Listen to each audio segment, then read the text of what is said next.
Fala Londres, boa noite. Meu nome é Yuri, tô aqui com o meu amigo Ederson. Boa noite, tô comendo. Estamos aqui também com a Zion Production, a famosa voz do além. Vozes. Salve, Jeff aqui. Fala, rapaziada, quem? E Comendo também. com o nosso convidado, Júnior. Seja bem-vindo. É isso aí, galera. Prazer estar aqui. Tamo aí.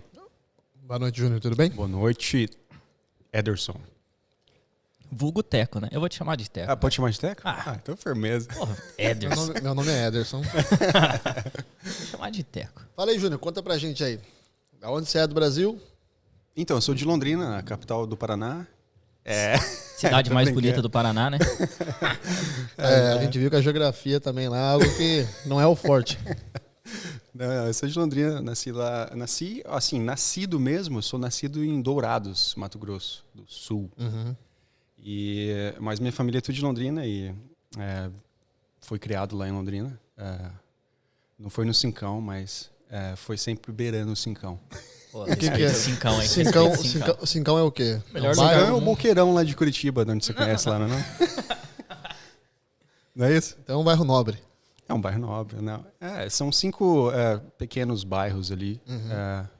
Isso, assim, Que formam um conjunto. isso, hoje em dia tá bem desenvolvido lá, tá filé. Tá bem melhor, né? E o que você fazia lá em Londrina, Julião? Você estudou, trabalhou? Aquelas tentativas nossas, né, de sempre. Estudando, trabalhando. Estudei o quê? No Brasil, me formei normal, né? E Você se formou normal aqui no ensino médio? ensino médio. E em seguida já fui tentar fazer uma faculdade e tal, e com as dificuldades do Brasil, né? Consegui só fazer 1 ano e meio, 2 de enfermagem lá. E aí surgiu a oportunidade da gente vir para cá, né? E aí eu tive que escolher mesmo, né? De continuar lá e todos os sonhos lá. Ou vim para essa nova perspectiva de vida aqui na Inglaterra, né? Então, eu vim através da minha esposa, na verdade, porque a irmã dela estava aqui. E aí surgiu essa oportunidade para a gente vir. Eu tinha... Meu avô é italiano. E a gente tinha essa oportunidade de vir e tal. Eu falei, se de repente der certo lá com a cidadania, né? E ficar tudo tranquilo lá na Inglaterra, tudo bem pra mim, né? Aceitei e aqui estou. Que escola que você estudava lá em Londrina? Eu estudei várias, na verdade, mas as que eu mais fiquei foi ali no Castaldi, não sei se você conhece. Castaldi. Não. Maria do Rosário Castaldi. E João 23 na primeira parte ali. Os estudos, o primário, né? Mas o Castaldi foi onde eu finalizei praticamente os estudos ali. Fica ali no Jardim Bandeirantes. Fica do outro lado. Eu morava no Cincão. Ah, Eu estudei no Reverendo Jonas, depois eu fui pro Barão do Rio Branco e finalizei no Olímpia. Sim. Lá tudo... Aí estudei ali. Não. Eu tava do outro lado da cidade enquanto isso. Sim. E eu estudei no Vicente Rijo também, cara. Vicentão, Nossa, Vicentão é gigante. Gigante. Eu tive bastante amigos lá também, mas nunca tive a oportunidade de estudar lá, não. É bom, era da hora. É legal. Você falou pra gente aí que você fez 2 anos de enfermagem. Como é que foi isso? Você chegou a trabalhar como enfermeiro lá na área? Não. Só a faculdade mesmo. Só a faculdade. Assim, na época, quando você é jovem, você tenta procurar alguma coisa que te satisfaz, né? Na maioria das vezes. No meu caso, eu não tinha nada assim definido o que eu queria fazer, né? Gostava lá de biologia, gostava de algumas coisas assim nessa área de saúde e tal. Minha família tem muito médico, entendeu? Então, eu assim, decidi dar uma garimpada naquilo que eu queria mesmo fazer, né? Na época, por condições financeiras, porque assim, eu pensei assim, em fazer enfermagem pensando no sair da faculdade. Eu saio da faculdade, eu vou estar com o meu trabalho garantido. Em muitas disciplinas você não tem trabalho garantido no Brasil. Então, eu sabia que a enfermagem era uma profissão que eu poderia exercer exatamente no dia seguinte que eu me formasse, entendeu? E foi daí que surgiu, assim, e como eu tinha abertura para isso, né, gostava de biologia e dessa área de saúde e tal, eu tinha optado por estar estudando isso. Deu um boom, né, velho? Teve uma época, eu lembro quando eu ainda morava no Brasil, deu um boom, tipo, meio que entrou na moda fazer curso técnico de enfermagem. Né? Aí a pessoa fazia... Eu tenho até alguns amigos no Brasil que se formaram, né? Fizeram esse curso técnico e trabalham lá no HU, Santa Casa. Tô trabalhando bastante agora, né? Pô, pra caramba, mano. Pra caramba. De vez em quando a gente troca umas ideias pelo WhatsApp, a situação que tá em Londrina e tal. E, tipo, eles sempre vão falando, mano, o negócio tá tenso, o hospital tá cheio, vai acontecendo essas coisas. Mas teve esse boom, né? Que aí veio... Sim. Então eu acho que é uma opção mais barata do que medicina, né? Se você não passa ali na UEL... Sim, era bem complicado. É caro, né, cara? Não, pra mim, assim, pra minha realidade naquele momento ali era quase que impossível estar entrando. Até mesmo por questões assim de má formação mesmo, né? Porque para você entrar numa faculdade no Brasil, você tem que ter uma ótima formação, pelo menos alguns anos aí de estudos em escolas particulares, essas coisas, né? Ou muito cursinho, né? Muito cursinho, né? E então aí você tenta ser bem realista naquilo que você está decidindo ali, dessa forma que eu agi naquele momento, né? E optei pela enfermagem mesmo. Não. Aí você teve a decisão de vir pra cá. Aí surgiu essa ideia de vir pra cá, né? Só que antes disso também teve algumas complicações assim, familiares e tal. Meus pais estavam passando por algumas dificuldades e eu tive que ajudar muito assim na família e tal. E aí foi quando eu tive que parar assim durante um semestre na faculdade. E aí quando eu estava para voltar de novo, aí teve essa oportunidade de vir para cá, né? E, então, assim, como eu já não estava assim, muito bem engajado ali dentro da questão ali naquela realidade que eu estava vivendo, essa oportunidade, assim, ela surgiu como algo melhor para mim, entendeu?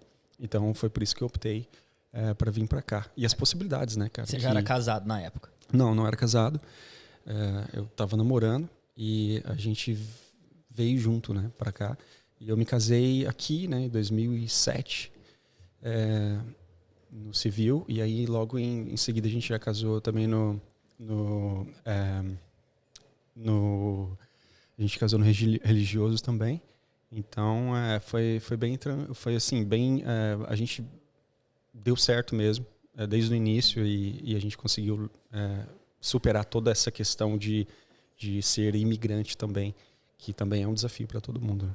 Com certeza. Você trabalhava com o que lá em Londrina, Júnior? Olha, cara, eu lá em Londrina, assim, a princípio eu trabalhava assim com meu pai mesmo, né? Porque ele tinha um pesque-pague, não sei se vocês conhecem essa palavra, um pesque-pague no Brasil, e eu ajudava ele, né? Então, assim, durante um bom tempo eu trabalhei ali a pessoa que faz tudo ali, né, cara? Então, você é o filho do dono, então o cara é o cara, né? Aí fazia de tudo ali, e aí depois eles venderam, a gente foi para um restaurante, nesse restaurante também fazia de tudo. Mas em seguida, depois, quando eu entrei na faculdade, eu trabalhava no hotel, no Cedro Hotel, não sei se vocês conhecem. Cedro Hotel. Não. Na JK. Um hotel pequeno, não é muito grande, não. Acho que era 3 estrelas na época, né? E eu comecei lá como mensageiro, aquele cara que leva as malas e tal. Da hora. Mensageiro chamava na época. E aí, depois, né, óbvio, subi um pouco de cargo também, né? E fui para recepção, e aí fiquei trabalhando na recepção durante um tempo. Tinha algumas pessoas lá que tiveram experiências fora do Brasil, Estados Unidos e tal, e eles gostaram muito, sabe? E eles traziam essas experiências, sim, e isso já ia me encantando. Assim, na verdade, o Brasil em si, o brasileiro, ele tem a ideia da Europa ou de outros países, assim, muito... Tem aquele sonho, né, de países de primeiro mundo e tal, né? Então, a ideia, né, de país de primeiro mundo também sempre me permeou. Então, me ajudou também nas decisões aí, vamos supor, né? Você estava falando esse negócio de Pesca e Pague, né? Que você trabalha no Pesca e Pague. Eu tenho uma pergunta, na verdade é uma dúvida, que eu lembro que eu devia ter mais ou menos uns 16, 17 anos. Sim. Eu acho que eu fui enganado, entendeu? Nessa história aí. Eu fui no Pesca e Pague, sem mentira. Eu fiquei lá o dia inteiro. Eu não peguei um peixe. Mano, esse cara me vendeu uma entrada nesse negócio aqui. Não foi no meu, não, né? Não sei. Não foi no meu, Pô, os caras tiraram os peixes do tanque, não era possível. Eu fiquei lá o dia inteiro e não peguei absolutamente nada, velho. E colocar. Era isca de minhoca. Era aquela massinha, tudo. Eu falei, mano, esses peixes tá de sacanagem comigo, velho. Não peguei. Aí eu olhei e falei assim, velho, nem história de pescador vai poder contar. eu vou poder contar. Nossa, aí complicou. Tem que passar na peixaria depois e levar pra casa. Foi, então, lá no Pesca e Pague a gente tinha um tanque menor, peixe pra vender, onde as pessoas que não conseguiam pegar peixe... Pra mim, minha categoria, exatamente, assim, elas nada compravam de dali.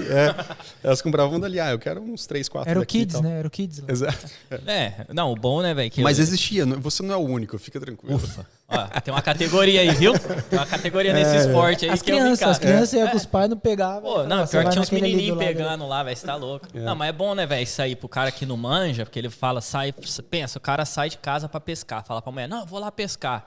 Como que o cara chega, eu não era casado ainda na época, eu não tive esse problema, como é que o cara chega em casa sem peixe? Aí complica. Aí os caras foram inteligentes, fizeram o quê? Fizeram um tanque, ó, tio, você não conseguiu, leva pra não dar ruim pra você. Exatamente, Interessante. Mas a gente tinha também a parte de cozinha, então assim, até mesmo se você...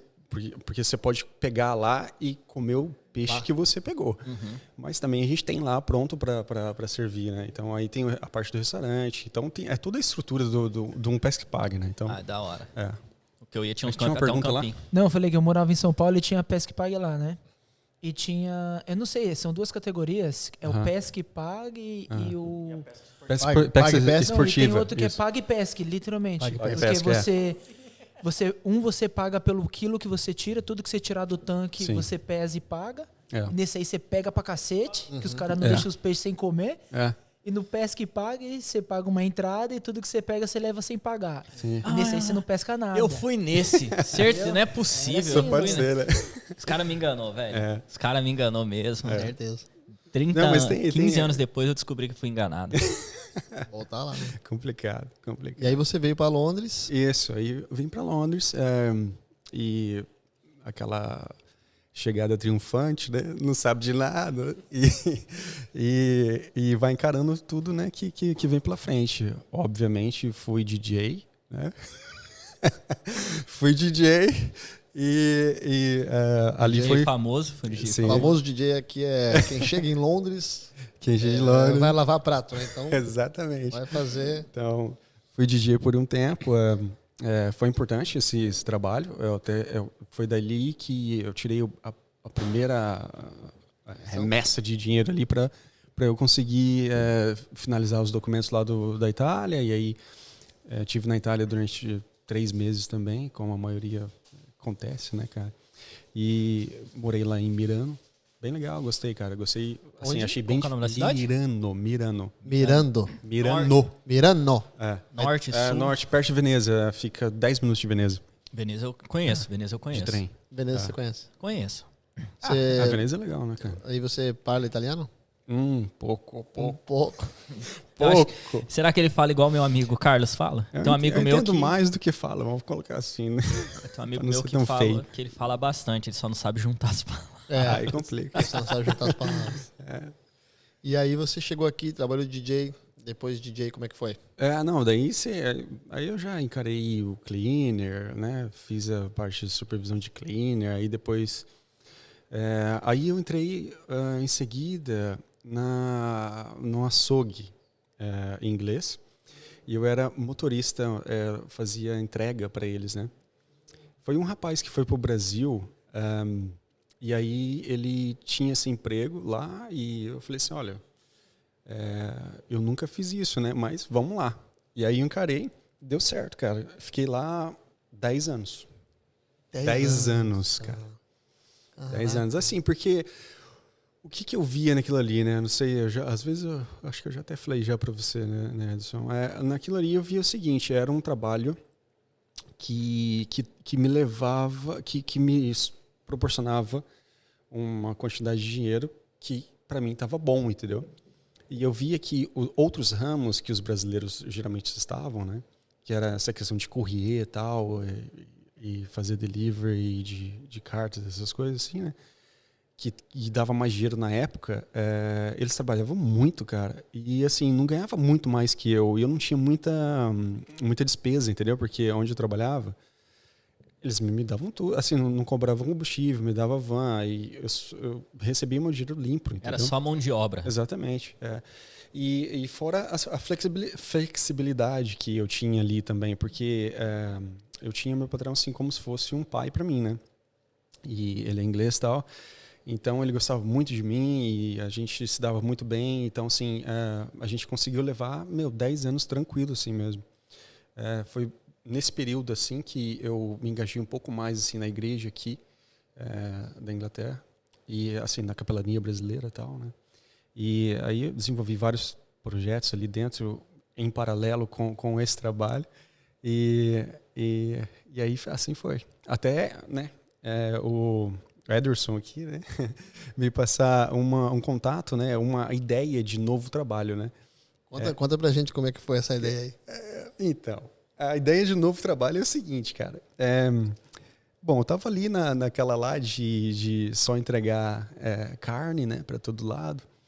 E aí o Edson sempre falando pra mim, né, cara, mano, por que você não faz isso, tal? É tão fácil, não sei o quê. E ele vinha com essas conversas, né, de fazer alguma coisa diferente e tal. E ele conseguiu crescer muito rápido nesse ramo, né. Ele começou como caretaker e depois... como cleaner, na verdade, depois. Começou como cleaner, né, e aí você entrou pro caretaker. Como que a gente pode falar isso em português? Você entrou como limpeza, depois você foi para zelador. Foi pra Não. Zelador? Acho um zelador no Brasil. Zelador. E aí depois você pegou a gerência de zelador. Da manutenção. Não sei se é isso. Gerência da manutenção na escola. Exatamente. E aí eu descobri esse ramo através dele, né? E aí hoje eu sou advogado, gente. Eu tô brincando. Continuo sendo o gerente dos zeladores. Então, mas eu acho que não entra muito bem essa palavra. Eu acho que é mais assim, gerente de manutenção. Cara, que cuida da escola, né? Hoje tem uma gerente de manutenção. Gerente de manutenção. Porque a gente também mexe com health and safety, que como a segurança no trabalho. É um pouco diferente do Brasil. Escolas, fora questões contratuais que você tem que entrar tudo. Mas no mais aí. Você é a Maria lá da escola que eu estudava. Só a tia Maria. Você é a tia? Quase a Maria. Quase a Maria. Só não faz comida. A gente não tem esse contato direto com os alunos, entendeu? No Brasil, os zeladores, eles têm aquele tio que anda no recreio, não sei o quê e tal. Então a gente não faz isso aqui, entendeu? É um pouco diferente e tal. As ações, assim, em si, né? Mas, e esse lado também, eu descobri que esse lado de, por exemplo, contratual que a gente faz, né? Que você faz cotação e contrata as empresas para vir fazer os trabalhos aqui ou nas escolas e tal. E aí, isso aí, no Brasil, é feito mais pelos diretores, entendeu? Os diretores, a parte mais administrativa do colégio faz essa questão, entendeu? Não é muito os zeladores em si, entendeu? No Brasil deve ter aquele acúmulo de tarefas, né? Dentro de uma profissão só. Porque aqui você tem a parte de administração, tem a parte de health and safety, né, que é a parte de segurança, é tudo facility manager que tem que tomar conta. Aqui no Brasil a gente tem o Severino. Exato. Tá aqui o meu crachá. Faz tudo, né? E aqui você tem que fazer muitas outras coisas, entendeu? E é uma profissão um pouco complicada, porque muita coisa pode cair, né, na sua conta, né? Se a escola pega fogo e os extintores não estão sendo checados, né? Os botões de apertar ali para acionar o alarme se ele não estiver sendo checado, acaba caindo na sua culpa se esse serviço não for feito. Então, vocês são responsáveis também por fazer os testes dos alarmes, aqueles toda a questão de test, né? Que é tipo uma vez por semana, no trabalho, né? a gente é tudo que é segurança no trabalho dentro da escola. E para você essa mudança, ela foi ela foi muito drástica? Tipo... Não, eu acredito que não, porque assim, eu já tinha, vamos colocar assim, eu já tinha uma abertura para questões de liderança, vamos colocar, né? Não vou dizer assim de gerência, mas de liderança, entendeu? Eu acho que um pouco isso eu peguei da igreja também, porque eu já fui, né, já tive a oportunidade de ser líder de alguns grupos e tal, essas coisas assim. E aí você acaba, sei lá, entrando nisso, e aí você tem essa facilidade quando você se encontra diante de algumas situações num trabalho em si. Tanto é que, por exemplo, eu optei por sair desse trabalho de 10 anos, né? Fui fazer algumas experiências que o Edson passou para mim, né? E trabalhava só como por agência de trabalho, né? Uhum. E aí eu tive, em seguida, acho que depois de meio ano, 6 meses, ou mais, talvez 1 ano, o meu patrão me ligou, esse que eu estava trabalhando no açougue há 10 anos, e perguntou se eu não queria voltar para o açougue e tal.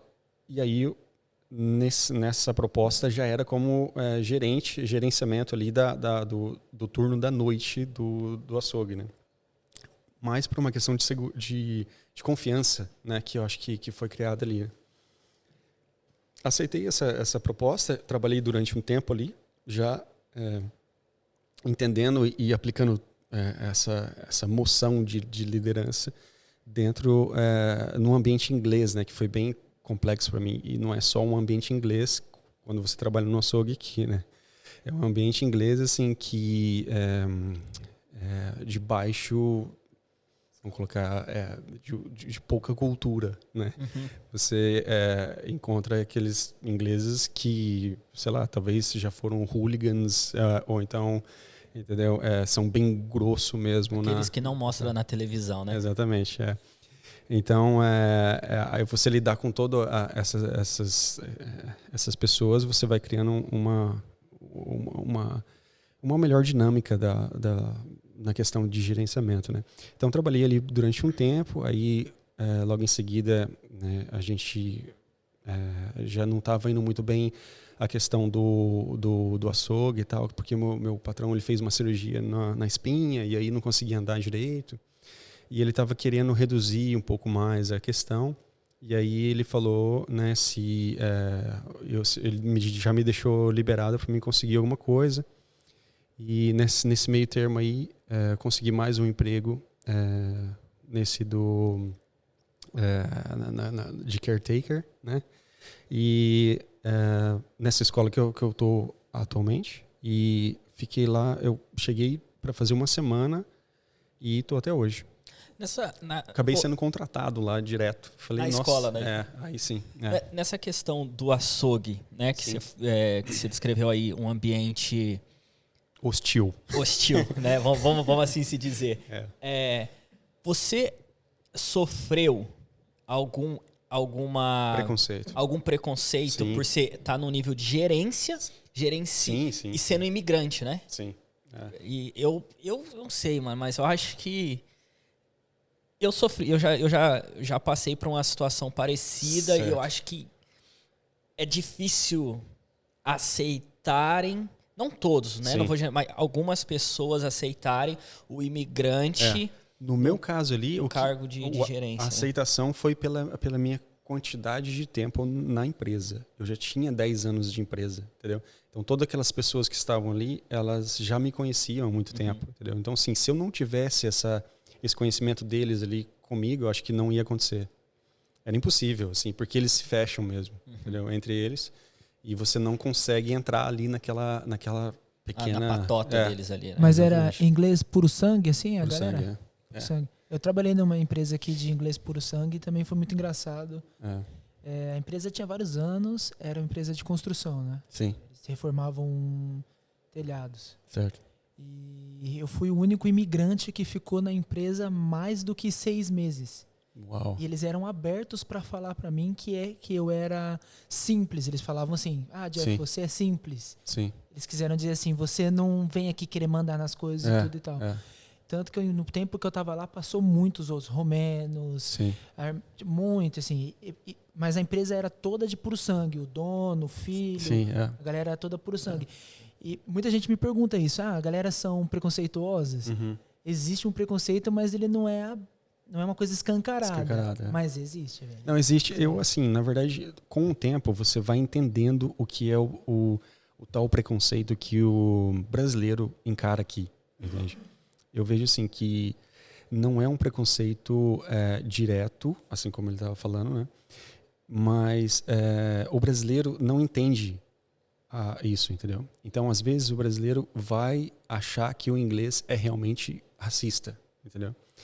E não é, entendeu? É uma questão de cultura, até mesmo de defesa natural que a gente tem. Eu acho que o brasileiro, ele não experimentou muito isso. Ele, assim, experimentou talvez, mas de uma forma muito grande, num pequeno momento, entendeu? E aí acabou durante um grande momento, né? A imigração do Brasil aconteceu muito na Segunda Guerra Mundial.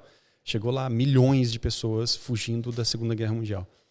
Só que, então, aí quando chegou todo mundo, os brasileiros que estavam ali, né, não tinha... talvez assim, existe, óbvio, alguma coisa na cultura brasileira que se tem essas coisas mais maleáveis. Sim. Mas existe, sim, alguma protecionismo da cultura que acontece naturalmente. E é fácil você furar ele, entende? Desde que você não se deixe levar por ele. Então, você via muito as pessoas falando por trás, às vezes, entendeu? Esses imigrantes, não sei o quê. E eu era católico, né? Então, para eles, isso era motivo de chacota, entendeu?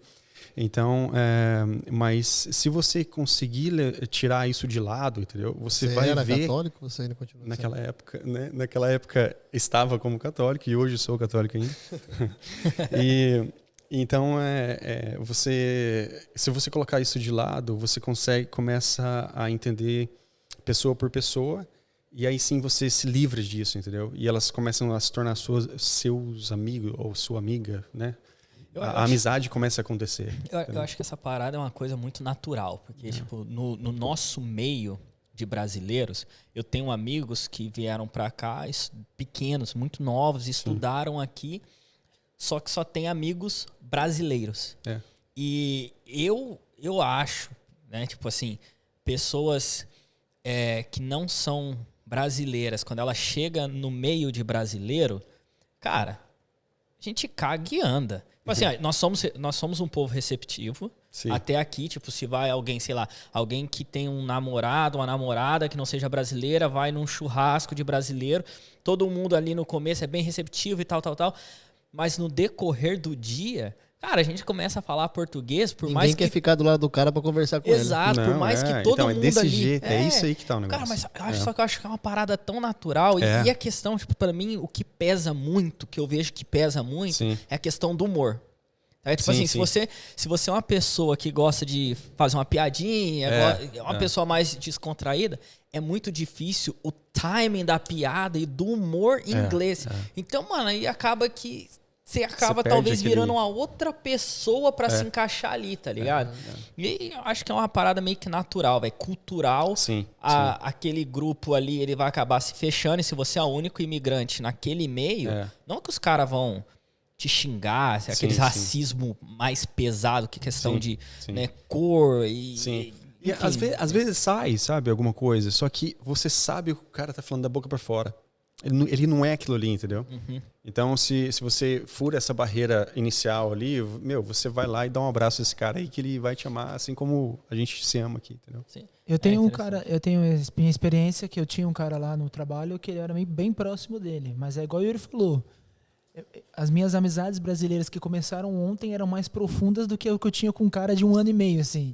Eu nunca liguei pra ele. Meu inglês é muito pobre também, mesmo depois que melhorou, é difícil a comunicação. Mas eu não, cara, tipo assim, é diferente que o brasileiro pergunta da sua mulher, dos seus filhos, dos seus cachorros, como é que era, como que é. É uma facilidade. Os ingleses não têm essa mania. Então, assim, você fica falando das coisas atuais, do Brexit, do Trump, de política. Você vai no pub com os eles, negócios né? do pub, da Pend. Mas é que nem num bar no Brasil, né? No bar no Brasil você vai falar de política, você vai falar mal dos outros e assim vai, cara, entendeu? Então, no Brasil o cara começa a beber e começa a contar da vida dele. Pois é. Não, mas aqui eu também acho que assim, mano, você vai num pub com os caras dão uma relaxada. O pessoal do meu trabalho, né, que na época eu trabalhava lá, cara, era um bagulho muito louco. Os caras pisavam da porta do pub pra dentro, meu amigo, se transformava. Era um bagulho, já vem abraçando, você já vai olhando e fala assim, mano, e o Personal Space, tá ligado? O que vocês estão falando? Nada. Não, depois que jogou umas 3 pints pras ideias, então esquece. Aí, os caras se perdem mesmo. Nossa. Mas eu falei isso esses dias com a minha mulher, que o brasileiro é muito alegre, né? Sim. E aqui vai chegando o verão, a galera vai ficando alegre. Vai ficando alegre. Porque no Brasil, então, o verão é comprido, então é sempre o ano faz inteiro. sentido, faz sentido isso aí mesmo. Não é interessante. Então aí você sai, você vai pra. Aí você foi contratado pela escola, eu que é o trabalho que você faz eu tô hoje. Aqui vai fazer 15 anos, né? Então, assim, eu tenho bastante tempo aqui já, né? Desde 2006, dá isso mesmo, né? E então, assim, tem bastante experiência de trabalho, experiências, assim, de racismo. Eu já enfrentei várias coisas. Nunca vi ninguém que realmente fosse racista, realmente, entendeu? Vi moções, assim, mas, se você conseguir aplicar o jeitinho brasileiro nessas situações, cara, você sai muito bem. Ou correr, né? Correr também ajuda de vez em quando. Correr também. Você tá com corre, sai ou então andando. você liga pra polícia, né, cara? Porque também já resolve. Eu também já tive que aplicar essa daí numa situação. Aí, os caras têm medo aqui, hein, velho? Usar isso daí da polícia é embaçado. Uma vez o cara, ele me distratou mesmo. O cara tava putão lá, era um cara novo na empresa. Sim. E falou uma porrada na minha cabeça lá um dia. Aí eu não tava entendendo direito o que ele tava falando. Eu cheguei em casa, né, por causa do inglês. Sim. Falei pra minha mulher, ele falou isso, isso, isso e isso. Ela falou assim, não, ele tá te xingando. foi racista com você. Uau. Aí eu falei assim, beleza. Aí cheguei no outro dia, ele foi e falou a mesma palavra. Eu peguei o telefone e falei assim, eu gravei você e eu vou levar na polícia. Nossa. Rapaz, ele começou a me tratar como se eu fosse a mãe dele. Foi incrível, assim. A mudança foi assim... facinha. Então, eu acho que assim, a gente sabe os limites, né, cara? E você falando um pouquinho de inglês, você já começa a lidar com essas situações. A gente é imigrante, cara. A gente tem que entender essa realidade e trabalhar com ela, entendeu? Então, não é fácil você tá vivendo em outro país, né? Mas a gente está aqui para encarar e eu acho que cada um de nós aqui, a gente encarou de alguma forma tudo isso, né? Ah, com certeza, com certeza. Já... Você vai passando por várias coisas, né? E é engraçado, é um assunto que eu gosto de falar, porque eu vejo muito uns negócios, tipo, eu curto, eu ainda acompanho muita notícia do Brasil, questão política, etc, etc. E eu vejo muito, até em nós mesmos brasileiros, acho que às vezes a gente fala muito mal de nós mesmos, como se nós somos a pior coisa que existe ali na face da Terra.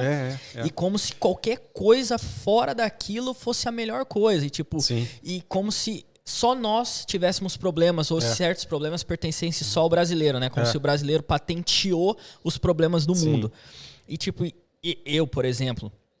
Eu já sofri racismo na Alemanha, já sofri racismo na Itália, no norte da Inglaterra, em vários lugares, mano. É um bagulho comum, existe gente idiota em tudo quanto é lugar do mundo. Só que num ponto também, eu entendo a questão do imigrante, dos caras às vezes ficar bravo. Porque, cara, quando você vê certas notícias, tipo, no Brasil, quando os venezuelanos estavam entrando no Brasil... Mano, os caras ficavam putos, os próprios os brasileiros, entendeu? Então, tipo, aí você pensa os caras aqui, que é uma ilha, é desse tamanho. Aí, de repente, os caras olham... O mundo invadindo. O mundo tá aqui, cara. Invadindo a minha casa aqui. Exato. Então, eu entendo essa parada. E um desses caras que eu trabalhava lá, ele falou pra mim que a mãe dele, quando viu um negro pela primeira vez, ela atravessou a rua pra ir tocar no negro. Tocar assim, nele, pra, tipo, o que é isso aqui? O que tá acontecendo e tal? Porque eu achei engraçado que a mãe dele, ele deve ter uns 60 anos. Sim. Então, tipo, não vai fazer uns 100 anos, talvez, isso, quando ela era jovem e tal. Sim. Mas a gente no Brasil não tem isso, né? A gente já tem negro no Brasil desde sempre, né? Não é uma coisa assim que essa questão de racismo, racismo de cor, assim, é interessante. Para nós, cara, era tão natural a questão de cor que, assim, meu melhor amigo é negro. Eu nunca experimentei essa questão de racismo de cor, né? Eu fui ver aqui, né? Um dos primeiros bairros que eu morei aqui foi ali perto de Wood Green, né? Que Seven é um Sisters. Seven Sisters e tal, mas um pouquinho pra cima. Um pouquinho pra cima. Tottenham ali? Não, é Wood Green, eu não sei se você conhece. Tem Manor House, Uh-huh. você indo pro lado de Turpik Lane ali, não sei, sim. aquela sei região ali. Então tem bastante negros lá, né? Afrodescendentes, sei lá. E aí, ali eu descobri uma coisa esquisita, que foi... É como se tivesse um racismo para com os brancos, entende? Eles se fecham, né? Exatamente. É muito da hora. Então, assim, um bagulho muito louco isso daí. Você vê que você entra no ônibus, assim, o pessoal te olha até mal naquela região, entendeu? Uhum. Porque é uma região que tem bastante, né, afrodescendentes e tal. E, então, assim, aí você experimenta o outro lado da moeda, entende? Eu não sei porque... e isso tudo ficou tão evidente, né, nessa cultura. Óbvio que teve a questão de escravidão, tal, tudo mais. Só que o Brasil teve, como é que é? Lidou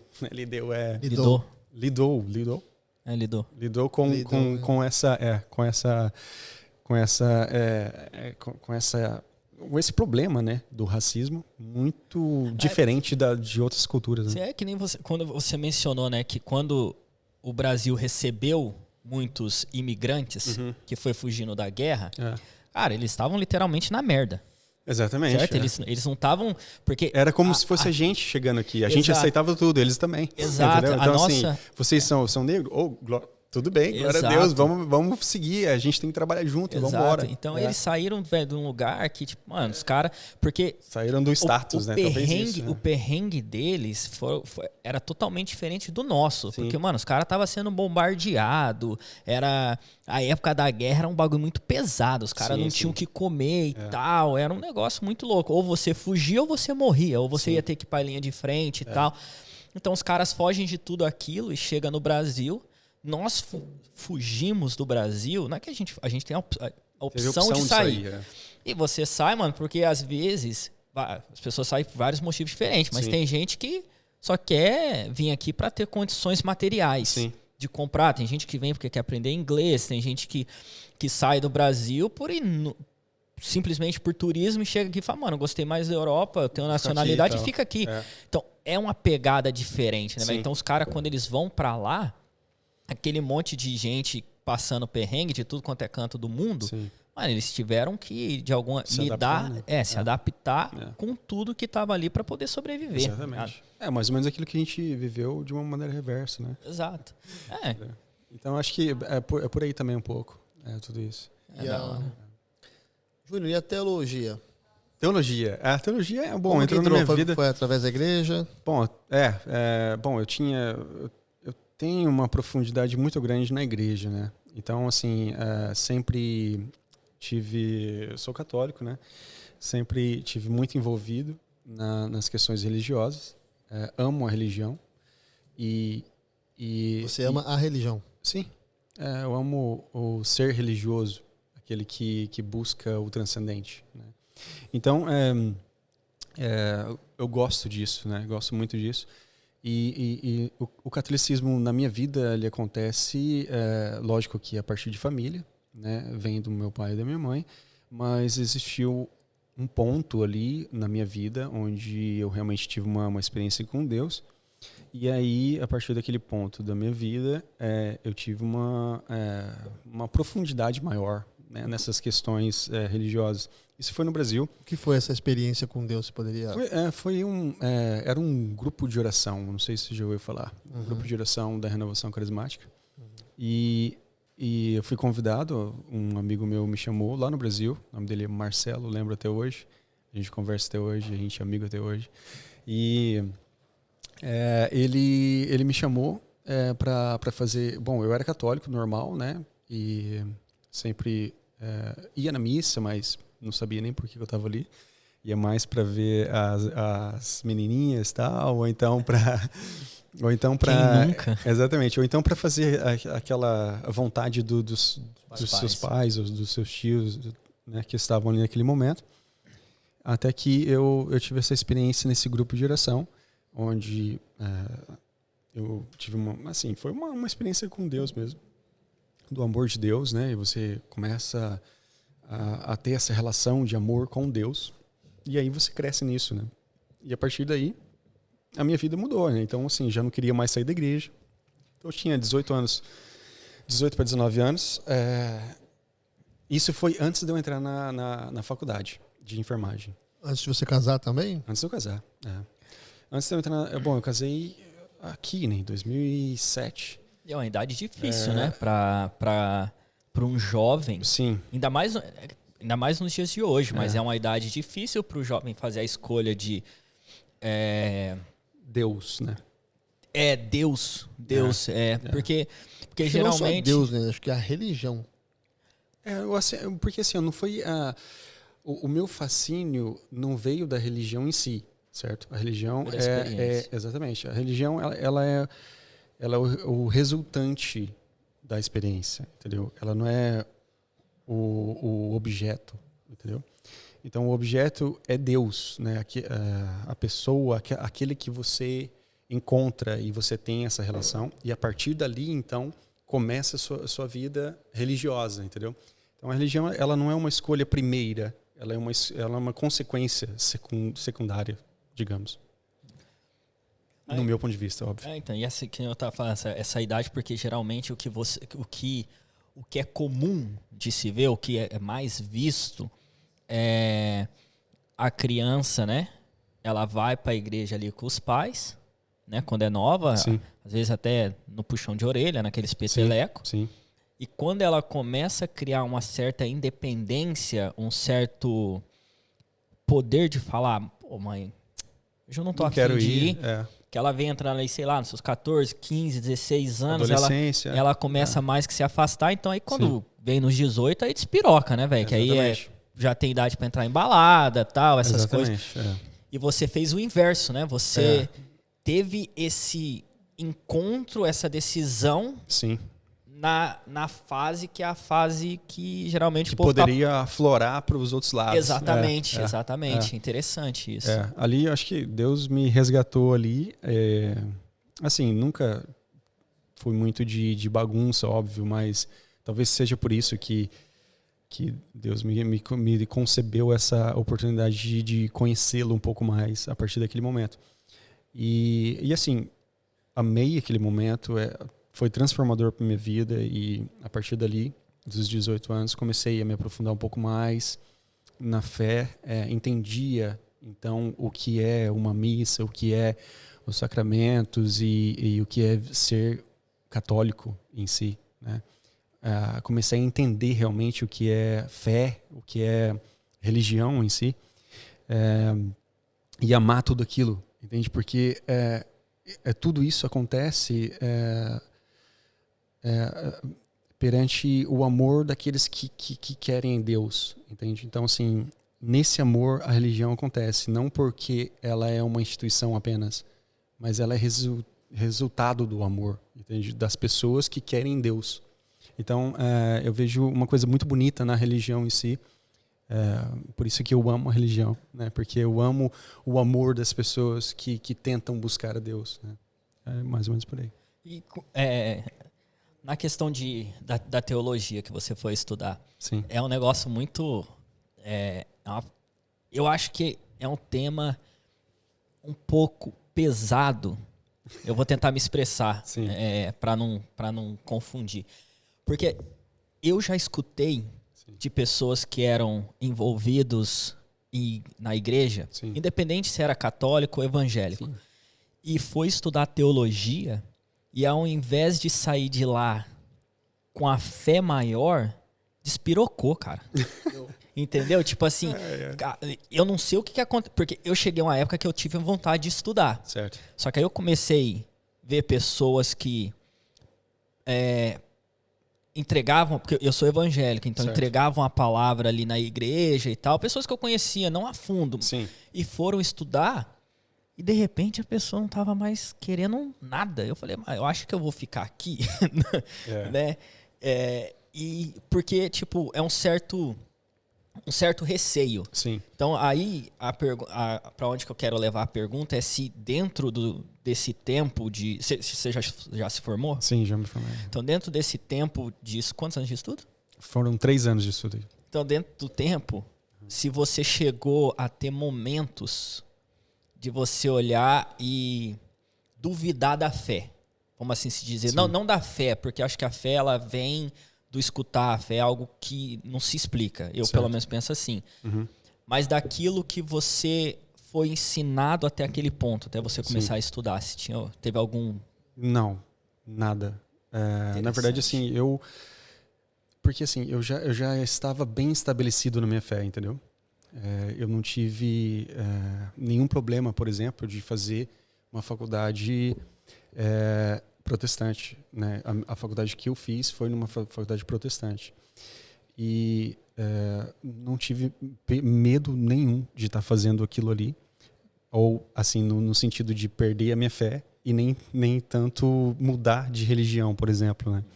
Mas mais para acrescentar, né, nos meus estudos particulares. Então, mas tem diferença, desculpa cortar o seu raciocínio, da faculdade católica para a faculdade protestante? Tem uma diferença? Muita diferença. É óbvio que tem algumas coisas que são mais... que se assemelham, né? No sentido, por exemplo, na parte filosófica da teologia, você estuda alguma coisa similar no catolicismo, mas também é diferente. É bem... Se você é católico, você não se sente completo dentro da teologia protestante, entendeu? É óbvio que o que eu fiz foi um curso reconhecido pelo MEC, ele tem toda a estrutura da teologia em si. Então, mas mesmo assim, se você é católico e você vai fazer uma universidade destas, né, você vai sentir uma superficialidade nas questões, por exemplo, na filosofia católica, que engloba muito São Tomás de Aquino ou Santo Agostinho. Eles são mencionados, mas é como se fosse um contraponto apenas, entende? De teologia. Então, ali você estuda vários tipos de atitudes teológicas ou teologias em si. E aí você cresce em tudo isso, óbvio, né? Mas assim, eu como cristão, respondendo a pergunta, né? Eu não fui abalado pela teologia. Mas uma coisa eu posso dizer para você. Se você um dia optar para fazer teologia, para ou estabelecer a sua fé, ou querer fazer parte da fé, talvez, né? De alguma maneira, eu acho que não é o local para você tá buscando isso, entendeu? Então, assim, eu acho que a fé é uma coisa muito pessoal, realmente. Sim, você pode ter um crescimento de conhecimento ali, só que isso não implica em uma conversão, entende? Você apenas ter o conhecimento, isso não quer dizer que você vai começar a comer aquilo. Eu, por exemplo, eu nunca experimentei batata. Aí eu começo a comer a minha batata e eu gostei, né? Ou então eu começo a comer e não gostei, entendeu? Então essa relação Júnior, não é... Só fazer uma pergunta aqui rapidinho, desculpa se eu cortar. Vamos lá. Já chegou aqui faz tempo, não quis interromper, mas perguntaram aqui por que você acha que a igreja católica está perdendo tantos fiéis? Como, tipo assim, a pergunta foi relacionada a isso, assim. Eu não consigo ver como uma perca, porque assim, o católico em si, ele não tem a ideia de números, entende? Sim. Ele tem a ideia de Deus. Então, assim, a ideia do catolicismo não é você ter números. Não, eu quero ter... a gente tem que conquistar o mundo inteiro, entendeu? De alguma forma. Não, a gente tem a ideia de dar a opção de salvação para todos, mas nós sabemos muito bem que ela não vai ser para todos. Mas esse pensamento é hoje, né? No passado não era isso, né? A Igreja Católica, ela queria, o mundo todo tinha que seguir a fé dela, né?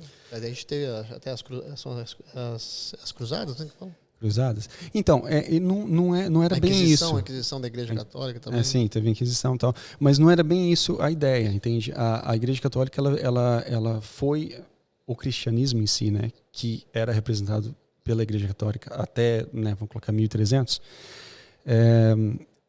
ela foi sendo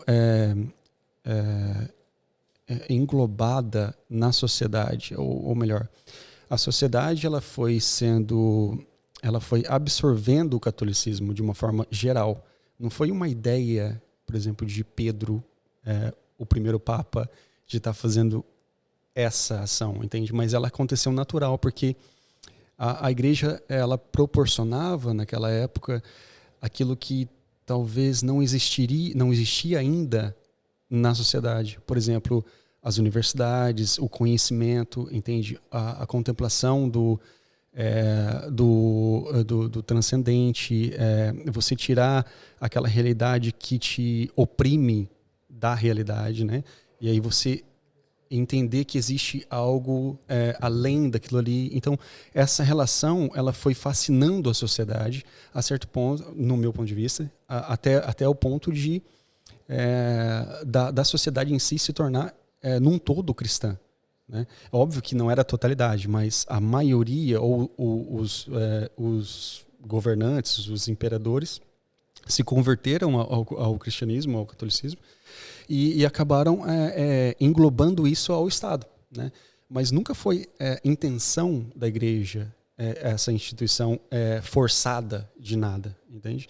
Então, assim, ela aconteceu naturalmente. É óbvio que da mesma forma que chegou aonde chegou, que existiu logo depois do Império Romano, acontece o Império cristão, o católico, né? E aí, logo em seguida, porque existia um caos depois da queda de Roma tal, e aí existiu por um tempo o Império Cristão, ou Império que era regido pelos católicos. Né? Só que, como não era realmente a intenção da igreja, isso já foi passado sem muitas guerras, vamos colocar, sem uma guerra específica. Entende? Foi apenas passado para os líderes que vieram em seguida, entendeu? E daí surgiu o feudalismo, as grandes famílias, e aí só que a cultura da Europa foi sustentada pela igreja, você entende? Então, como não existia mais líderes depois do Império Romano, a cultura romana ela foi sustentada pela igreja, que era a questão da lei, a questão da lei romana, a questão da filosofia grega, a questão até mesmo o pilar, né, de sustentação filosófica que se dá na igreja, né, nas questões teológicas, por exemplo. Interessante. Ali quando o Jeff fez a pergunta da questão da Igreja Católica tá, vamos se dizer, perdendo números. Sim. E ele vem com, eu acho que, falando de Brasil, Sim. que aqui eu acho que isso acontece bem antes, quando o rei lá, que eu esqueci o nome, ele resolve se separar e casar de novo, ele olha para o Papa e fala, mano, aqui a igreja vai ser do jeito que eu quero e a gente vai poder fazer isso e você vai para lá. Sim. Só que no Brasil, eu penso, mas eu também não sei de nada, né? Então só o que eu vejo. Sim, sim. Que eu acho que começa a ter essa diminuição de números que se diziam católicos, eu vou colocar assim, porque... E eu explico por que eu vou colocar assim. Não, mas você está certo, porque é muito mesmo. Tanto o cristão evangélico e o católico, cristão católico, né? Que realmente segue, ou que realmente seria devoto, ou que seria o fiel dos evangélicos, né? Eu acho que seriam os termos. Na doutrina que foi estabelecida por aquela igreja e tal. Ele é diferente daqueles que se dizem evangélicos e que se dizem católicos. Sim. E aí, para pegar o pensamento, então, eu vejo que diminuiu muito. E é um negócio que eu tenho na minha cabeça, uma lembrança, que eu tinha uma tia que ela se dizia católica. Certo. Tá? Só que teve uma época que tinha carnaval em Londrina. Sim. Não sei se você lembra disso. Sim, sim. E ela me levou pro carnaval. Uhum. E aí eu lembro disso até hoje, cara. Isso me marcou muito porque ali onde que a gente tava era na frente da igreja que a minha mãe ia. Sim. Que é a igreja presbiteriana Manaim, lá na avenida, lá na São Euquim lá. Uhum. E foi bem ali. Só que minha tia se dizia católico, assim como outras pessoas que estavam ali que eu conhecia se diziam católicos e estavam ali no carnaval. Só que na igreja evangélica, naquela época, isso era algo inaceitável. Impossível, Um evangélico está ali naquele meio. Sim.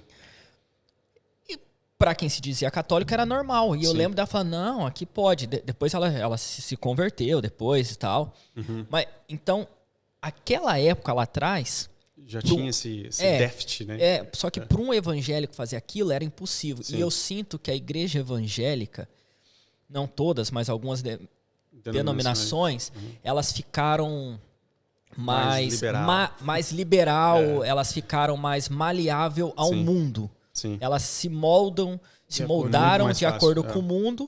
E isso fez com que trouxesse aqueles que se diziam católicos para hoje se dizerem evangélicos. Sim. Muitos se converteram, isso, né? Não vou generalizar. Então eu acho que isso faz com que o número na pesquisa lá, né, que vai dos católicos diminuiu, porque eles se diziam católicos e hoje eles se dizem evangélicos. Mas se for pegar mesmo e dar aquela peneirada, e você vai seguir o catolicismo ou você vai seguir o evangelismo, cristianismo, protestantismo. Isso, essa é a palavra. Você tá bem, Yuri, você tá bem. Pô, eu tô tentando achar as palavras aqui, velho. Eu acho que acaba diminuindo o número das duas. Sim. Então eu acho que essa crescente do protestantismo no meu ponto de vista, a fé, ela está em decadência.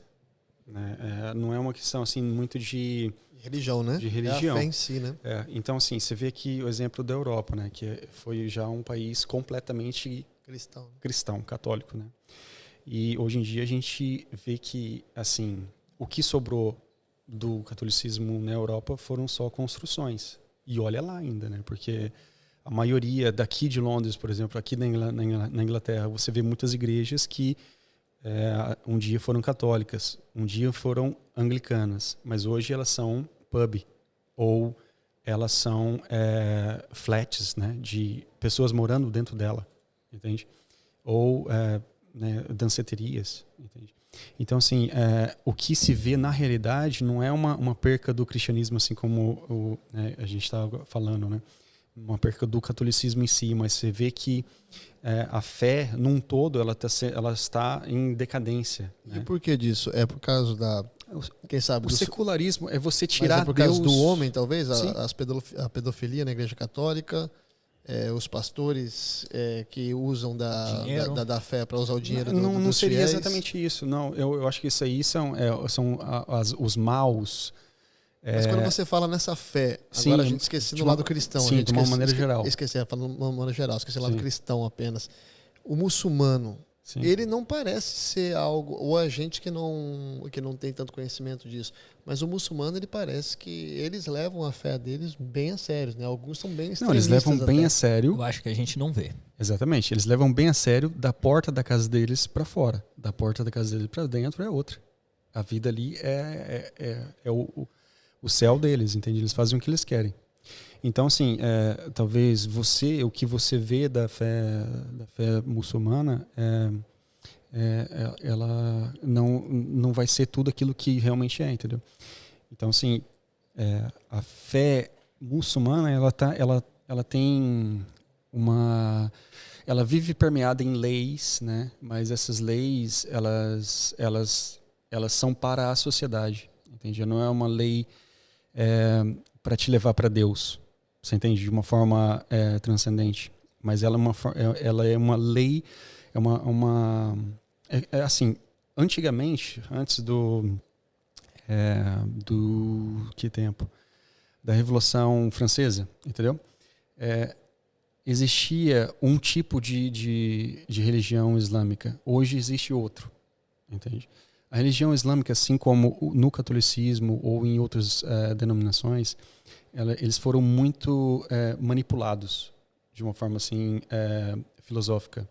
Então, certas ideologias entraram dentro dessas fés, né, dessas moções de fés, né, por exemplo, nessas religiões em si.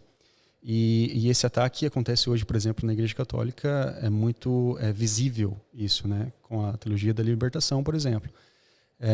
Isso também afeta outros com o protestantismo, acho que tem outro nome, eu não me lembro exatamente o nome, que é teologia da prosperidade, eu não sei, não é isso não. Mas essa daí também é pesada, né? Mas é uma teologia da libertação do lado protestante, que também faz a mesma coisa, que é tentar fazer uma luta de classes dentro da concepção da fé. É horrível, entende? Infelizmente a gente vive isso no Brasil hoje, no meio católico. É interessante você falar, você falou da questão do muçulmano. Eu conheci alguns muçulmanos, Sim. Trabalhei com alguns. E, cara, quando você para pra trocar uma ideia e você vai falar, tipo assim, pô, tem um pastor X que o cara só pede dinheiro, só quer roubar. Eles têm eu não sei como é que é o nome, se é pastor, profeta, não sei quem faria esse papel de pastor na igreja muçulmana, eu não sei qual que é o nome do título. Imã? Fala assim, cara, lá também tem. Tem um padre que fez isso, não sei o quê. Lá também tem. Uhum. Só que talvez a grande diferença é que a imagem que eles vendem pro mundo, primeiro de tudo, que é a imagem radical. Primeiro de tudo. Isso aí, cara, eu acho que é um bagulho meio que se eu for perguntar para as pessoas que não são muçulmanas 100%, como que você vê o muçulmano? É um muçulmano radical, sim, que bate na mulher e a mulher não pode falar nada, sim, que vai cometer algum ato para ir pro céu e ter 7 virgens com ele. Mulher tem que andar de burca. Mulher tem que andar de burca, mulher não dirige. Nesse ponto talvez eles até acertem um pouco, né? Porque tô brincando. Mas é tipo... Eu acho que essa é a imagem que eles vendem essa imagem muito forte. Sim. E isso camufla todo o resto. E, de novo, se eu for levar lá pro protestantismo, quando eu era mais novo, sim, nada disso afetou a minha fé. A minha fé é eu e Deus e tal, porque eu creio que você vê o homem, quem tá lá levando a palavra é um homem, se ele cair, se ele escorregar, você não tem que culpar Deus. Você foca em Deus e vai, e segue. Mas, tipo, tem muita gente que vai perdendo a fé, porque foca no homem, independente da denominação. Cara, e o homem é falho. E aí vai fora que a força da internet, a força da comunicação, e aí entra o que você está falando, dessas teologias, essas filosofias que entram dentro da religião através de pessoas que...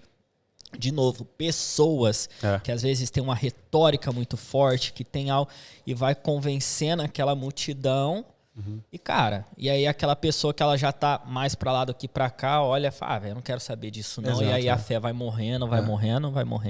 Só que eu acho que também isso é bíblico, né? Que no fim dos tempos as coisas vão ficar mais complicadas e vai ter muito mais pessoas falando não do que sim pra Deus, né? Eu acho assim que... essa queda de braço, né? Ela sempre vai acontecer, entende? Entre o bem e o mal nesse meio, né? Então, às vezes a gente vai ver realmente tudo ao nosso redor sendo jogado para o lado mal, ou então para não existência de Deus, né? O que a gente vê hoje na Europa em si, né? Que é o secularismo e tal. Só que por um outro lado, você também tem aqueles que mantêm a fé, que perseveram, né, em meio a tudo isso. E aí Deus continua, né, de uma certa forma, habitando no nosso meio. Né? Eu acho assim que não vai ter, né, esse final, como muitas vezes é posto para nós nos filmes aí que vai acabar tudo, vai aparecer um bicho. Mas wrestling. Como é que fala isso em português, cara? De wrestling de... Voz do além? Como que fala wrestling? Essa disputa, né? Essa luta. Essa luta, esse trâmite aí, ele sempre vai existir, né? Até a vinda de Cristo realmente. E aí sim a gente vai experimentar o céu, né? De uma vez por todas. Quando Cristo estava aqui, né? Tinha essa queda de braço, né? Tinha Exato, aqueles que acreditavam e seguiam eles. E ele foi crucificado por aqueles que... Justamente por isso, porque tinha aqueles que não acreditavam nele. Depois de quantos anos Cristo foi reconhecido, Jesus, Filho de Deus? Como assim? Pela humanidade. Porque depois que Jesus foi morto, só quem acreditava nele eram os apóstolos e algumas pessoas que o seguiam, né? Sim. Para muitos, ele era apenas mais um ladrão que foi morto na cruz. Sim. Acho que foi depois de 300 anos, uma coisa assim, que ele foi... Pela política, você fala, o imperador da época, sim, foi depois, foi mais ou menos no ano 300, se eu não me engano. É porque era um dos... Como o que Roma, na verdade, Roma se tornou católica, vamos colocar assim. Né? Eles escolheram aquela religião, em vez de ser o paganismo daquela época, eles escolheram ficar com o catolicismo. Então, a partir dali, houve um reconhecimento realmente da sociedade perante toda a história de Cristo, né? Um reconhecimento oficial, vamos colocar aí. Só que o testemunho dos apóstolos, dos discípulos, né? E até mesmo dos mártires, porque para chegar até esse ponto, né, muito cristão morreu, né? Eram perseguidos. Exatamente, né? A perseguição foi violenta, sangue, e ou você, naquela época... Ou você era de Deus realmente, ou você não era. Né? Ou você escolhia por Cristo, ou você não escolhia. Foi Tiago que foi apedrejado? São Sebastião. Dos apóstolos? Isso. Não tenho certeza como Tiago morreu, não. Mas com certeza eu sei alguma que coisa que muito foi má apedrejado embaixo de uma árvore e tal. Então, esse aí, se eu não me engano, é São Sebastião, que ele era um soldado romano que se converteu, né? E...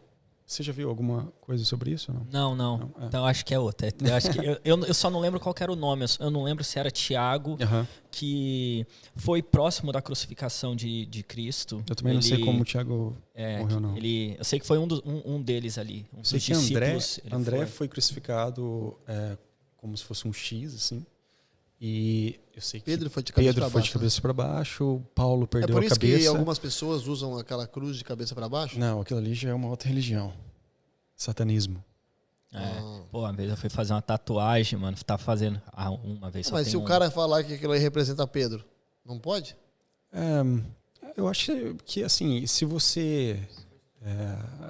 eu acho que não, porque o próprio Pedro quis ser crucificado de cabeça para baixo para mostrar que ele não era Cristo, ele não queria ser, entende? Comparado com Cristo. Mas então assim, a ideia dele foi realmente não ser tido como um Deus. Mas na religião católica, por exemplo, tem a veneração aos santos, certo? Que é muito confundida às vezes com adoração. Sim. Essa veneração aos santos. Então, se o cara quer venerar Pedro, ele ama o amor de Pedro, o que Pedro... o amor de Pedro a Cristo, né? Sim. Como ele tentou ser um filho de Deus e fazer as coisas do jeito que tinha que ser sido feitas. Certo.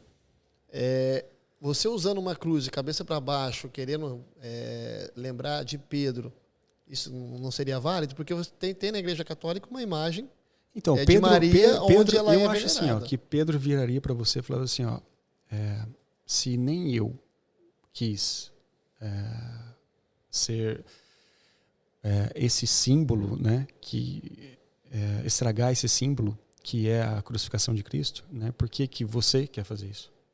Por quê? É porque ele morreu de ponta cabeça, Ederson, porque ele não queria morrer igual a Cristo. Ah, entendi. Então, tipo assim, quando eles foram crucificar ele... Ele não queria ser comparado a Cristo. Exatamente. Exato. Então, assim, se você é um devoto de Pedro, igual, entendeu? Se você é um devoto de Pedro, você vai usar uma cruz de Jesus no peito. Porque era para Jesus que ele olhava. Você né? entendeu? Ô Yuri, quem você tava querendo falar que morreu apedrejado foi Estevão, mano. Estevão. Nossa, passei perto, hein? Aí Tiago, Estevão. Aí voltando então nessa parte. Você passou muito longe. E se eu sou um devoto de Maria, o que eu tenho que usar? Uma imagem em casa ou um crucifixo de Jesus? Se você é devoto de Maria, você tem uma cruz, certo? E Maria aos pés da cruz. E por que a gente tem que ter? Não que você tenha que ter, é uma opção. Por que a Igreja Católica tem? Eu acho assim que a ideia da imagem é para você. A ideia mais rasa da imagem é a questão de lembrança, entende? Você lembrar quem é aquela pessoa e o que ela fez por você, entende? Então, assim, na cruz você vai lembrar que foi alguém inocente que se entregou na cruz para a sua salvação. Então você vê todo aquele escárnio que foi feito numa pessoa que era inocente, entende? Você vai entender e entrar naquela dinâmica na contemplação da cruz, né? Agora, Maria é como se também, de uma certa forma, fosse a ideia da pureza, entende? Daquela pessoa que foi pura a tal ponto que foi a promotora ou a geradora de Cristo, né?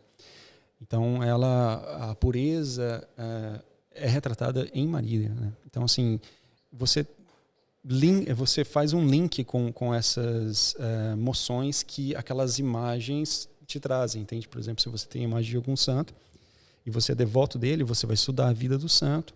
E, por exemplo, São Francisco de Assis, por exemplo, né? E a pobreza, você vai querer entrar naquela dinâmica que aquele santo viveu para encontrar Cristo, não para ter uma vida perfeita ou por si só, mas é uma vida voltada para Cristo, então, para o encontro de Deus. O santo não faz milagre. O santo, ele faz uma intercessão para que você, na visão católica, óbvio, para que você consiga um milagre, né? O que seria essa intercessão? Porque assim, a gente entende que no catolicismo a gente entende que o mundo não acaba aqui, onde que a gente vive, entende? A gente sabe que existe o reino dos céus, que é o reino de Deus, Cristo, né? Então, a partir do momento que você tem essa concepção que existe o reino dos céus, você entende que as pessoas que morrem aqui, elas não apenas desaparecem, elas vão de encontro ao Pai. Temos que passar por isso, né? Assim como Cristo passou, né? Ele é o caminho, a verdade e a vida para aqueles que são cristãos. Nós sabemos que nós todos vamos morrer. Todos aqueles que têm pecado morrem. Então, a gente vai passar por isso e em Cristo nós vamos também ressuscitar, né? E aqueles que chegaram a um patamar profundo na fé, que tiveram muitas experiências místicas, geralmente isso é bem explorado no meio católico, você reconhece que aquela pessoa, ela não somente viveu uma vida cristã, mas ela viveu uma vida exemplar cristã, né? Então, você vê, por exemplo, em São Francisco de Assis, a ideia da pobreza, né, muito presente na vida dele, né, que ele era rico tal, e aí ele entregou todas as suas riquezas para viver de trapos, né, sem nada, somente da providência de Deus. Né? Você imagina você sair hoje aqui, tirar a sua roupa, tirar tudo, e você sair pelado, sem nada, esperando Deus te dar tudo. Entende? Então, essa realidade de atitude que os santos nos traziam, né, e nos trazem até hoje. E por que hoje não tem mais santos? Não, recentemente a gente teve alguns santos, até o santo brasileiro, teve Madre Teresa de Calcutá, tem vários, por exemplo, são... Esse recentemente é o quê? 40 anos atrás? Não, 50, 60? Madre Teresa foi em 2016, se eu não me engano. Não, que ela foi canonizada, mas a época que ela viveu. Ela morreu não muito tempo atrás. Mas ela também só pode virar santa depois que morre, né? Para ser reconhecida, creio eu, sim, como santa. Como é que é a palavra? Não somente santo mesmo. Canonizada. Canonizada. Eu acho que isso aí a pessoa não acontece em vida, ou acontece? Não. Não, mas ela deve ter morrido quem? Foi em, mais ou menos, eu não tenho exatamente a data, mas foi no papado de Papa João Paulo II. Você estava vivo, entendeu? E até mesmo tá vivo faz tempo. O Papa João Paulo II também foi canonizado, né? Ele também é santo. Papa João Paulo II. Tem uma pergunta que, na hora que a gente estava conversando, várias vezes mencionou quando o catolicismo surgiu, quando ele virou religião, quando... Então, que nem eu falei para você, né? Depende... Os católicos em si, eles têm a ideia do ser como religião a partir do momento que você começa a seguir alguém, né, ou alguma posição teológica, e aí você começa então a desenvolver a sua religião. Então, assim, para o católico em si, né, a religião católica ela acontece a partir de Cristo, certo? Então, a religião católica ela sempre existiu, porque Cristo sempre existiu, ele é Deus. Né? Então, tudo está em Cristo. Sim. A partir dali, da vinda dele aqui, é óbvio que tudo se estabeleceu. Então, o estabelecimento da religião que a gente conhece hoje enquanto catolicismo acontece a partir de Cristo e os seus apóstolos. Por isso que ela é apostólica.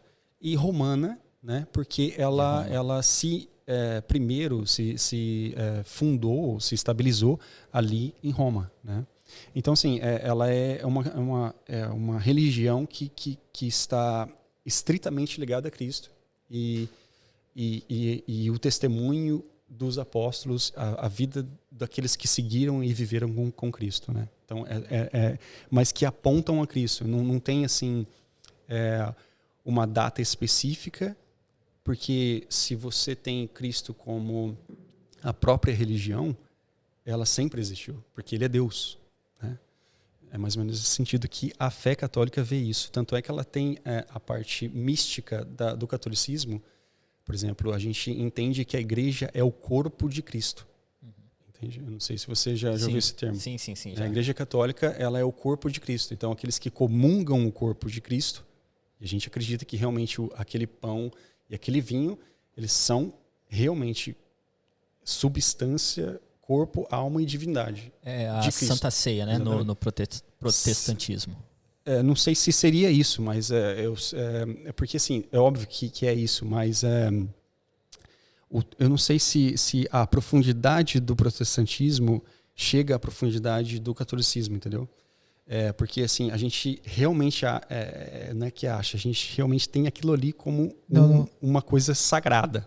Né? No protestantismo a gente tem a ideia de que é um símbolo. Exatamente. A Bíblia fala que é um símbolo da carne. Para nós não. Para nós é realmente a própria carne.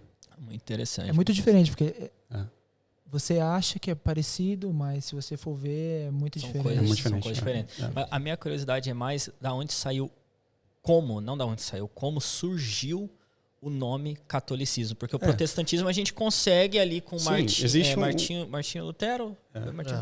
Martinho Lutero, ele quebra aquilo ali, enfim, ele cria o protestantismo, né, pelos motivos dele lá e tal. E dali é um marco, né? Protestantismo saiu dali pro protesto e etc. Os cristãos, que os apóstolos, certo? Eles eram chamados de os nazarenos, porque Jesus nasceu em Nazaré. Então, e foi tido esse nome, eles foram escandalizados, ridicularizados com esse nome durante um bom tempo. Até que existiu esse fortalecimento cristão, certo? Que existiu também na própria sociedade grega. E aí vem esse nome dado, eu não sei exatamente assim como que surgiu o nome em si, mas eu sei que o catolicismo, o católico, é uma palavra grega que significa universal. Né? Então, assim, são todos aqueles que são de Cristo. O protestantismo também é a mesma coisa, que a igreja, né, ela também é católica, ela só não tem o romano, né? Sim. Depende de quem está falando, né? Porque tem algumas denominações que não entendem desse jeito. Por exemplo, os presbiterianos, eles não entendem que eles são católicos no sentido...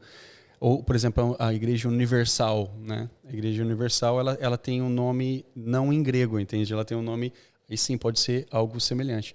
Mas tem algumas veias, né, teológicas. Né? Eles falam universal. Que é o católico universal. Exatamente. Então, aí, nesse caso, sim, mas não todos, né? Não é todos que entendem desse jeito. Eles criam, cada um, um tipo de...